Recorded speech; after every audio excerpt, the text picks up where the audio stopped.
എല്ലാ കൂട്ടുകാർക്കും നല്ലൊരു ശുഭദിനം നേർന്നുകൊണ്ട് നമുക്ക് നേരെ ആദർശിന്റെ നയനയുടെ ഇന്നത്തെ നല്ലൊരു വിശേഷം കേട്ടാലോ. അതിനു മുമ്പായിട്ട് ആദ്യമായി കാണുന്നവരാണെങ്കിൽ ചാനൽ ഇഷ്ടപ്പെട്ട ഒന്ന് സബ്സ്ക്രൈബ് ചെയ്യാൻ മറക്കരുത്. വീഡിയോ ഇഷ്ടപ്പെടുവാണെങ്കിൽ ലൈക്ക് തരാനും മറക്കരുത് കേട്ടോ. അപ്പൊ നമുക്ക് നേരെ നമ്മുടെ വിശേഷത്തിലേക്ക് പോയാലോ. അങ്ങനെ ഇന്നത്തെ വിശേഷത്തില് പോലീസ് സ്റ്റേഷനില് ദേവേനി അബിയെ എടുത്തിട്ട് കൊടയാണ്. പിന്നീട് അബിയോട് പറഞ്ഞു, നീ എന്താടാ വിചാരിച്ചോണ്ടിരുന്നേ? 50 ലക്ഷം ചുളുവിൽ അങ്ങോട്ട് അടിച്ചെടുക്കാന്ന് വിചാരിച്ചോണ്ടിരുന്നോ? ഒരിക്കലും അതങ്ങനെ അനർഹരുടെ കയ്യിലേക്ക് എത്തിപ്പെടില്ലടാ. അതൊക്കെ എനിക്ക് നല്ല ഉറപ്പുള്ള കാര്യമായിരുന്നു. ആദർശനെ ഞാൻ 50 ലക്ഷത്തിന് ചെക്ക് ഏൽപ്പിച്ചിട്ടുണ്ടായിരുന്നെങ്കിൽ എനിക്ക് വിശ്വാസം ഉണ്ടായിരുന്നു അത് എത്തേണ്ട കൈകളിൽ തന്നെ എത്തുവളെന്ന്. പക്ഷേങ്കില് എനിക്ക് നിന്നെ വിശ്വാസം പോരായിരുന്നടാ. അതുകൊണ്ടാണ് വേറൊരു പെൺകുട്ടി എനിക്ക് കരള് പകത്ത് നൽകിയെന്ന് പറഞ്ഞ് വന്നു കഴിയുമ്പോൾ ഞാൻ അവളെ ഫോളോ ചെയ്തേ. ശരണ്യനെ ഫോളോ ചെയ്തു. പക്ഷെ അവൾക്ക് ഈ കള്ളത്തരങ്ങളൊന്നും കാണിക്കാനുള്ള ബുദ്ധിയില്ലായിരുന്നടാ. അവസാനം ഞാൻ സത്യങ്ങളൊക്കെ കണ്ടെത്തി. എനിക്ക് മനസ്സിലായടാ. എന്നാലും ഇത്രയ്ക്ക് ദുഷ്ടനായി പോയല്ലോ നീ. നിനക്ക് എങ്ങനെ തോന്നിയടാ ഈ ചതി ചെയ്യാനായിട്ട്? വെറുതെ അല്ലടാ നിന്റെ അനന്തപുരി തറവാട്ടില് ആരും വില കൽപ്പിക്കാത്ത നിന്നെ എല്ലാരും ഒരു സ്ഥലത്തേക്ക് മാറ്റിയിട്ടിരിക്കുന്ന അതുകൊണ്ടാടാ എന്നൊക്കെ പറഞ്ഞിട്ട് ദേവേനി വായി വന്ന എല്ലാം പറയുവാണ്. നാണമില്ലാത്തവൻ എന്നൊക്കെ പറഞ്ഞിട്ട് അവസാനം അവന്റെ മുഖത്തിനിട്ടൊരു തട്ടും കൊടുത്തിട്ട് ദേവേനി അവിടുന്നേക്ക് അങ്ങോട്ടേക്ക് ഇറങ്ങി പോവാണ്. ഈ സമയം അബി ആകെപ്പാടെ നാണം കെട്ടിയിരിക്കുവാണ്. അബീനെ ഒന്ന് നോക്കിയിട്ട് ശരണ്യം പുറത്തേക്ക് ഇറങ്ങിപ്പോവാ. ഈ സമയം എസ് ഐ അബിയുടെ അടുത്തേക്ക് ഇരുന്നു. അബിയുടെ അടുത്ത് നിന്നിട്ട് പറഞ്ഞു, എടാ നിനക്ക് നാണം ഉണ്ടോടാ? നിനക്ക് നാണം ഉണ്ടെങ്കിൽ നീ ഈ പരിപാടി ചെയ്യുവോ എന്ന് പറഞ്ഞിട്ട് അവന്റെ കാരണം തീർത്ത് ഒറ്റ എണ്ണം കൂടെ പൊട്ടിക്കുകയാണ്. നിന്നെ തല്ലിയതിന്റെ പേരിൽ ആരും എന്നെ ചോദ്യം ചെയ്യാനായിട്ട് വരത്തില്ല. കാരണം അനന്തമൂർത്തി സാർ എന്താ ഏതാന്നൊക്കെ എനിക്ക് മനസ്സിലായി. അദ്ദേഹം നേരെ പോകുന്നുള്ള പ്രകൃതിക്കാരനാ. നിന്നെ പോലെയുള്ള ഒരുത്തിന് ഇതുപോലെ ഒരു ചതി ചെയ്തെന്ന് അറിഞ്ഞാൽ അദ്ദേഹത്തിന് സഹിക്കാൻ പറ്റില്ലത്. നിന്നെ ചിലപ്പോൾ വീട്ടിൽ നിന്ന് വരെ പുറത്താക്കും. അതുകൊണ്ട് ഇനിയിപ്പം നീ ചെന്ന് പരാതി പറയാനൊന്നും പോകുന്നില്ലെന്നും എനിക്കറിയാം. അങ്ങനെ അതിന്റെ പേരിൽ മൂർത്തി സാർ ഇങ്ങോട്ട് വന്ന് ചോദിക്കാനോ പറയാനൊന്നും പോകുന്നില്ല. ഇപ്പം നിന്നെ തൽക്കാലത്തേക്ക് വെറുതെ വിട്ടിരിക്കുന്നു. ആൾമാറാട്ടത്തിന് കേസ് അവർ ഫയൽ ചെയ്യാത്തോണ്ട് മാത്രം. അല്ലായിരുന്നെങ്കിൽ നീ ഇപ്പൊ ഉള്ളേ കിടന്നേനും. മനസ്സിലായോടാ എന്നും പറഞ്ഞിട്ട് അബീനെ അങ്ങോട്ട് പൊളിച്ചടുക്കിയിട്ട് അങ്ങോട്ട് വിടുവാണ്. അബി പുറത്തേക്ക് ഇറങ്ങി വരുമ്പോ ശരണ്യ അവിടെ കാത്തിരിക്കുന്നുണ്ടായിരുന്നു. ശരണ്യ എന്നിട്ട് പറഞ്ഞു, എന്ത് പരിപാടിയാടാ നീ കാണിച്ചേ? എനിക്ക് ഇതിന് സമ്മതമൊന്നും അല്ലായിരുന്നു. പക്ഷെ കുറച്ച് പൈസ കിട്ടുമെന്ന് അറിഞ്ഞുകൊണ്ട് മാത്രമാണ് ഞാൻ നിന്നോടൊപ്പം ഇതിന് കൂട്ടുന്നേ. പക്ഷെ അതിന്റെ കൂലി എനിക്ക് കിട്ടുകയും ചെയ്തു. എനിക്കിതിന്റെ കാര്യമൊന്നും ഇല്ലായിരുന്നു. നിന്നെ പോലെയുള്ള ചതിന്റെ കൂടെ കൂടുണ്ടായിരുന്നു. അല്ലെങ്കിൽ തന്നെ മുമ്പ് നീ എന്നെ ചതിച്ചതാ, എന്നെ കാല് വാരി തേച്ചൊട്ടിച്ചാ. അന്ന് ഞാൻ നിന്നെ മനസ്സിലാക്കിയതാ. പക്ഷെ വീണ്ടും നീ ഇങ്ങനെ സ്നേഹം ഭാവിച്ചു അതപ്പം പൈസയ്ക്ക് വേണ്ടി മാത്രമാ ഞാൻ നിന്നോടൊപ്പം കൂട്ടുന്നേ. ഇപ്പൊ എനിക്ക് അതിനെ മനസ്സിലായി. പക്ഷെ ഒരു കാര്യമുണ്ട്, ഇനി അത് വെറുതെ വിടാൻ ഞാൻ ഉദ്ദേശിച്ചിട്ടില്ല. എനിക്ക് നഷ്ടപരിഹാരം തരണമെന്ന് പറയാം. നഷ്ടപരിഹാരം തരാനോ? എന്തിന്? ഞാൻ എന്തിനു നിനക്ക് നഷ്ടപരിഹാരം തരുന്നതെന്ന് ചോദിക്കാം. ഓ, നിനക്കൊന്നും അറിയത്തില്ലല്ലേ? നീ ഒന്ന് ആലോചിച്ച് നോക്കിയേ. അവിടെ തന്നെ പോലീസ് ജീപ്പിലേക്ക് കയറ്റുന്ന സമയത്ത് അവിടെയുള്ള ആൾക്കാരെയൊക്കെ കുറച്ച് അറിയാവുന്ന ആൾക്കാരെ കണ്ടുകൊണ്ട് നിൽക്കുന്നുണ്ടായിരുന്നു. അപ്പൊ എനിക്കിനിയിപ്പോ എന്താ പുറത്തിറങ്ങി സന്തോഷത്തോടെ നടക്കാൻ പറ്റുമോ? മര്യാദയ്ക്ക് എനിക്ക് പൈസ തന്നോണം. 10 ലക്ഷം തരണമെന്ന് പറയുന്നില്ല. പക്ഷെ 1 ലക്ഷം രൂപയെങ്കിലും എനിക്ക് കിട്ടണമെന്ന് പറയാം. 1 ലക്ഷം രൂപയാ? എടി, എന്റെ അവസ്ഥ അറിയാലോ. എനിക്ക് ഒരു 5ന്റെ പൈസ പോലും കിട്ടിയില്ല. വീട്ടിലേക്ക് ചെന്നാൽ എന്തായി തീരുമെന്ന് അറിയത്തില്ല. എന്തായി തീരാനാടാ? മര്യാദയ്ക്ക് എനിക്ക് 1 ലക്ഷം രൂപ തന്നോണം. അല്ലെങ്കിലുണ്ടല്ലോ അനന്തമൂർത്തി സാറിന്റെ കൊച്ചുമോനാന്ന് നോക്കത്തില്ല. ഞാൻ അങ്ങോട്ടേക്ക് ഒരു വരവ് അങ്ങോട്ട് വരും. വന്നാൽ പിന്നെ എന്താ സംഭവിക്കാൻ പോകുന്ന അറിയാലോ. നീ എന്നെ സ്നേഹിച്ച് വഞ്ചിച്ചാന്നുള്ള കഥയൊക്കെ നിന്റെ ഭാര്യയോട് ഞാൻ അങ്ങോട്ട് പറഞ്ഞു കൊടുക്കുന്നറിയാം. നീ അവളോട് പറഞ്ഞ എനിക്കൊരു കുഴപ്പമില്ല. അല്ലെങ്കിൽ അവളെ എങ്ങനെ ഒഴിവാക്കണമെന്ന് കരുതിയാ ഞാൻ നടക്കണേന്ന് പറയാം. എടാ, നിനക്ക് നാണം ഉണ്ടോടാ? നീ അല്ലേ പറഞ്ഞേ നിന്റെ ഭാര്യ പ്രഗ്നന്റ് ആന്നൊക്കെ? അമ്മയാൻ പോകുന്ന അവളെ കുറിച്ച് ഇങ്ങനെ അനാവശ്യം പറയാനായിട്ട് നിനക്ക് എങ്ങനെ തോന്നടാ? നീ ഒരാണാണോ? നീ ഒരു ഭർത്താവാണോ? നാണമില്ലാത്തവൻ നടക്കുന്നു എന്നും പറഞ്ഞിട്ട് അവനെ പിടിച്ചൊരു തള്ളുവാണ്. അവനെ ഭിത്തിയിലേക്ക് പോയി കമന്നടിച്ച് വീഴുവാണ്. പിന്നീട് ശരണ്യ അങ്ങോട്ട് പോയി. അപ്പോഴേക്ക് എസ് ഐ അകത്തുനിന്ന് വന്നു. ഇവളും നിന്റെ മേത്ത് കൈ വെച്ചോടാ. എല്ലാരും നിന്റെ മേത്ത് കൈ വെക്കുവാണല്ലോ. നീ ഒരു ചെണ്ടയായി മാറിയല്ലേ? എടാ, നീ അനന്തമൂർത്തി സാറിന്റെ കൊച്ചുമാനായി പോയി. അല്ലെങ്കിൽ ഈ ദൃശ്യങ്ങളൊക്കെ ഞാനേ സോഷ്യൽ മീഡിയയിൽ അങ്ങോട്ട് പകർത്തി ഇട്ടാനും. അങ്ങനെയാണെങ്കിൽ നീ നാണം കിട്ട് നാറിപ്പോയാനും. പക്ഷെ മൂർത്തി സാറിന് അത് നാണക്കേടാണല്ലോ എന്ന് മാത്രം ഞാൻ വിചാരിച്ചിരിക്കുന്നു. ഇനിയെങ്കിലും നന്നാവാൻ നോക്കടാ. പെണ്ണുങ്ങൾ വരെ നിന്നെ കൈവെക്കാൻ തുടങ്ങിയല്ലോ, നാണമില്ലാത്തവൻ എന്നൊക്കെ പറയണം. ഇതിൽ പരം ഒരു അപമാനം അബിക്ക് ഉണ്ടാവാനില്ലായിരുന്നു. അബി നാണം കിട്ട് അവിടെ നിന്ന് ഇറങ്ങിപ്പോരുവാണ്. ഈ സമയം അനന്തപുരി വീട്ടില് നയന ആകെപ്പാട് ടെൻഷനില്ല. നയന ആദർശിനെ വിളിച്ച് കാര്യങ്ങളൊക്കെ പറഞ്ഞിട്ടുണ്ടായിരുന്നു. അങ്ങനെ ആദർശിനെ ഫോൺ വിളിച്ചുകൊണ്ട് ഇറങ്ങി വരുവാണ്. അപ്പോഴേക്കും ജയൻ അവിടെ നിൽക്കുന്നുണ്ടായി. എന്തായി മോളെ കാര്യങ്ങളൊക്കെ? എന്തേലും ആയോ? എന്താ ആദർശ് എന്താ പറഞ്ഞെന്ന് ചോദിക്കുകയാണ്. അത് പിന്നെ അച്ഛ ആദർശനം പറയുന്നത് വെയിറ്റ് ചെയ്ത് നിൽക്കുക, അമ്മ വരട്ടെ, അമ്മ വന്നതിന് ശേഷം കാര്യങ്ങളൊക്കെ ചോദിച്ച് മനസ്സിലാക്കാം, അതിനുശേഷം മതി എന്തെങ്കിലും ചെയ്യാനെന്നാ പറഞ്ഞ്. എന്നാലും ദേവേനെ എങ്ങോട്ടായിരിക്കും പോയിട്ടുണ്ടായിരിക്കുക, ആ പെൺകുട്ടിയുടെ അരിയിലേക്കായിരിക്കുമോ എന്ന് സംസാരിച്ചുകൊണ്ടിരിക്കുന്ന ഇടയിലാണ് അങ്ങോട്ടേക്ക് ദേവേനി വരുന്നത്. ദേവേനി കണ്ടതും ജയൻ ചോദിച്ചു, അല്ല ദേവേനി, നീ ഇത് എങ്ങോട്ടാ പോയെന്ന് ചോദിക്കുക. ആ ജയേട്ടാ, എനിക്ക് കരള് ഭാഗത്ത് വരുന്ന പെൺകുട്ടിയില്ലേ, അവളെ ഞാൻ കണ്ടെത്തിന്ന് പറയണം. ആ സമയത്താ ജലജ അങ്ങോട്ടേക്ക് വരുന്നേ. ജലജ കേട്ടി ഈ പറയുന്നതൊക്കെ. ജയൻ പറഞ്ഞു, ആ ദേവേനി നീ എന്താ പറയണേ, ആരെങ്കിലും നിന്നെ പറ്റിച്ചായിരിക്കും എന്ന് പറയണ. ചേട്ടാ, ഞാൻ അവളെ കണ്ടു, 50 ലക്ഷം രൂപ അവൾക്ക് കൊടുക്കുകയും ചെയ്തു. 50 ലക്ഷത്തിന് ചെക്ക് കൊടുത്തിട്ടാണ് ഞാൻ വരുന്നത്. അവളിതിപ്പോ അത് ബാങ്കി പ്രസന്റ് ചെയ്തിട്ടുണ്ടായിരിക്കും. എനിക്ക് കരള് ഭാഗത്ത് എനിക്ക് പെൺകുട്ടിയല്ലേ നിൽക്കും. പെട്ടെന്ന് നയന ചോദിച്ചു, 50 ലക്ഷം രൂപയുടെ ചെക്കോ, അമ്മയ്ക്ക് ഇത് എന്താ പറ്റിയെന്ന് ചോദിക്കും. ദേവേനിയുടെ ഈ സംസാരം പറച്ചിലും എല്ലാം കേട്ട് ജലജ ഇങ്ങനെ നിൽക്കുന്നുണ്ടായിരുന്നു. പോരാത്തരം നയന ഇത് ചോദിക്കുകയും കൂടി ചെയ്തില്ലേ. പെട്ടെന്ന് അതിന്റെ ഇടയ്ക്കിലേക്ക് ജലജ കയറി. എന്താ 50 ലക്ഷം രൂപ കൊടുത്താൽ എന്താ കുഴപ്പം, ഏട്ടത്തിക്ക് ഇഷ്ടം പോലെ പണം ഉണ്ടല്ലോ, അതിനകത്ത് 50 ലക്ഷം പോയാലൊന്നുമല്ല. ഏട്ടത്തിക്ക് കരള് പാത്ത് നൽകിയ പെൺകുട്ടിയാ, ഏട്ടത്തിക്ക് ജീവൻ കൊടുത്താ പണത്തിനേക്കാളും വലുതല്ലേ ജീവനെന്ന് ചോദിക്കുക. ഇത് കേട്ടെന്ന് ദേവേനി പറഞ്ഞു, അതാ ജലജ പറഞ്ഞ സത്യമായിട്ടുള്ള കാര്യം എന്ന് പറയണം. ആ സമയം ജയൻ പറഞ്ഞു, ദേവേനി നിന്നെ ആരോ പറ്റിച്ചാ, അങ്ങനെയൊന്നും അല്ല സത്യം എന്ന് പറയണം. ഇത് കേട്ടെന്ന് ദേവേനി പറഞ്ഞു, എനിക്ക് എല്ലാ സത്യങ്ങളും മനസ്സിലായി ജയേട്ടാ, അതാ ഞാൻ കൊടുത്തേന്ന് പറയണം. പക്ഷെ നായന പറഞ്ഞു, അമ്മ എന്ത് പരിപാടിയാണ് കാണിച്ചെന്ന് ചോദിക്കും. നിനക്കെന്താടി ഇത്ര ബുദ്ധിമുട്ട് എന്ന് ചോദിച്ചോണ്ട് നായനയുടെ നേരെ തിരിയുവാണ് ജലജ. ഈ സമയം ദേവേനി കൂളായിട്ട് അങ്ങോട്ട് കയറിപ്പോയി. പിന്നീട് നയനയുടെ അടുത്ത് എന്നിട്ട് ജലജ പറഞ്ഞു, എനിക്കറിയാടി നിനക്ക് അസൂയല്ലേ 50 ലക്ഷം രൂപ കൊടുത്തെന്ന് പറഞ്ഞു കഴിഞ്ഞപ്പോ, നീ എന്തിനാടി അതിൻ്റെ അകത്ത് അസൂയപ്പെടുന്നേ, അർഹതപ്പെട്ടവരുടെ കൈകളിൽ എത്തട്ട പൈസ, അതിന് നീ അസൂയപ്പെട്ടിട്ട് കാര്യമൊന്നുമില്ല. ഓ, നിനക്കിനി ആ പൈസയൊക്കെ കിട്ടിയില്ലോ എന്നൊരു ബുദ്ധിമുട്ടായിരിക്കും, അതിന് കരട് ഭാഗത്ത് നൽകി നീയല്ലല്ലോ, പിന്നെ നീ എന്തിനാടി ഇത്ര വേവലാതിപ്പെടുന്നേ എന്നൊക്കെ നയനയോട് പറയണം. നയനയ്ക്ക് ആ പാടൊരു ബുദ്ധിമുട്ടും വിഷമമൊക്കെ ആയി.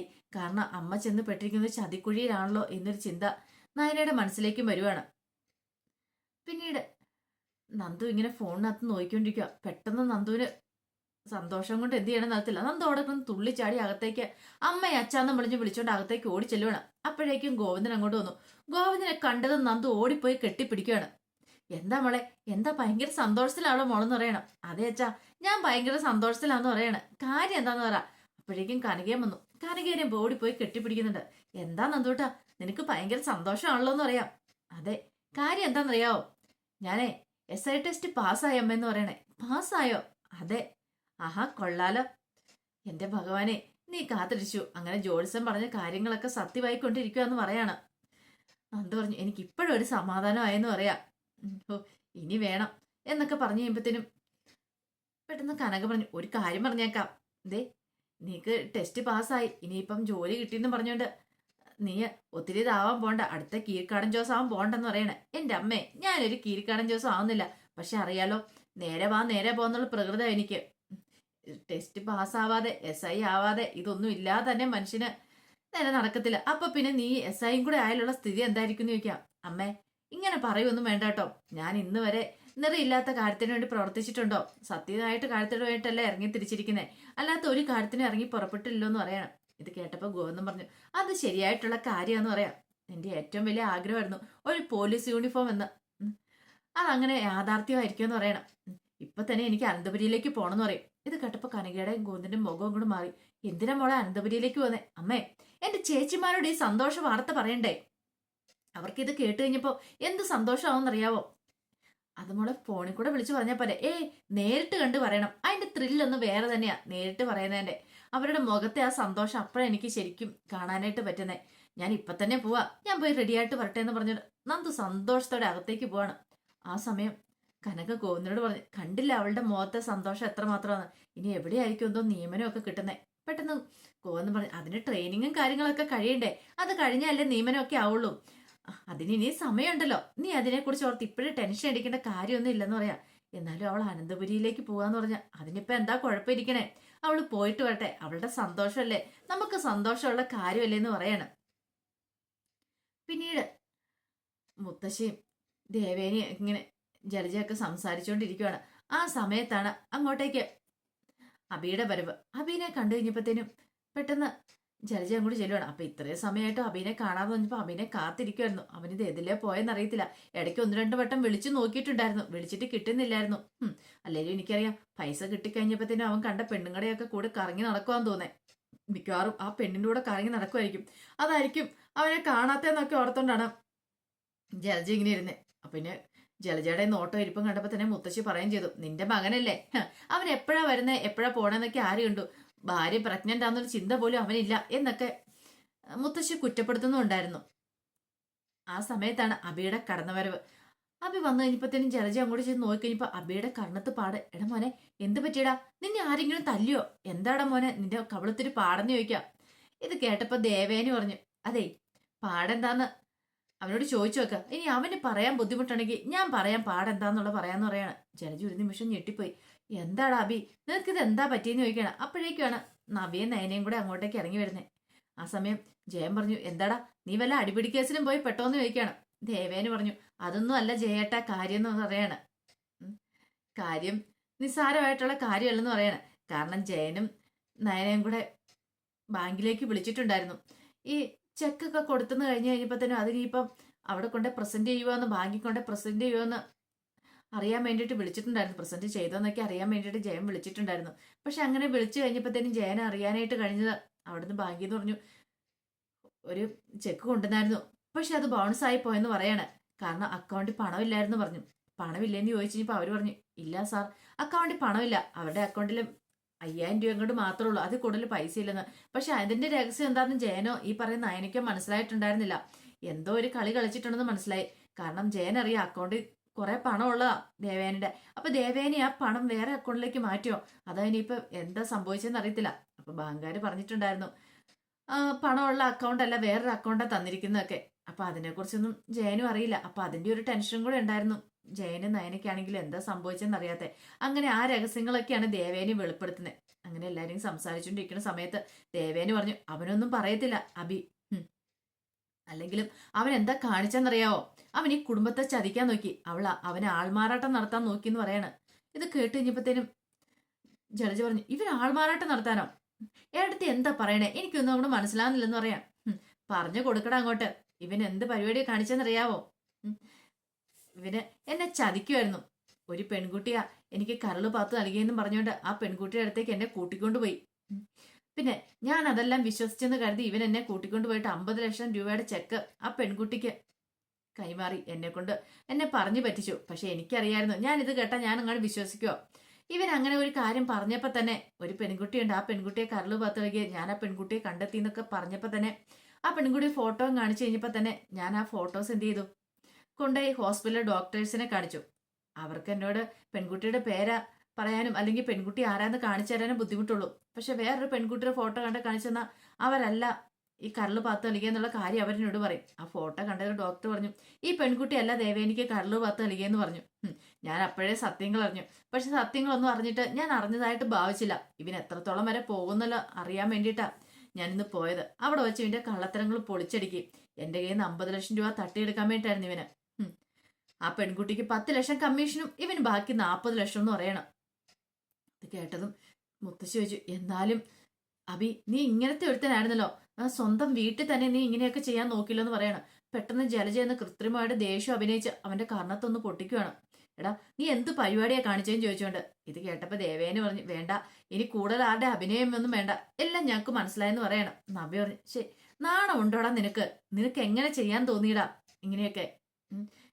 പിന്നെ നിന്റെ അമ്മയുടെ ഒത്താശം കൂടെ കാണുമില്ലെന്ന് ചോദിക്കണം. ദേ വെറുതെ അനാവശ്യം പറയരുത് നബിയെ നീന്ന് ജലജ പറയണം. പിന്നെ അങ്ങനെ ഇവൻ ചെയ്തിട്ടുണ്ടെങ്കിൽ അതിന്റെ പിന്നില് അമ്മയും കാണുമായിരിക്കും, അമ്മയുടെ ഉപദേശത്തിന്റെ പുറത്തായിരിക്കും. അമ്മയായിരിക്കും ഇവന് ഇങ്ങനെയൊക്കെ ചെയ്യാൻ വേണ്ടിയിട്ട് ഉപദേശം കൊടുത്തേ, അമ്മയായിരിക്കും ഇതെല്ലാം പറഞ്ഞു കൊടുത്തേ, അമ്മയുടെ നിർദ്ദേശം അനുസരിച്ചായിരിക്കും മോൻ പോയത് ഈ പണിയൊക്കെ ചെയ്തിട്ടുണ്ടായിരിക്കുക എന്ന് പറയാണ്.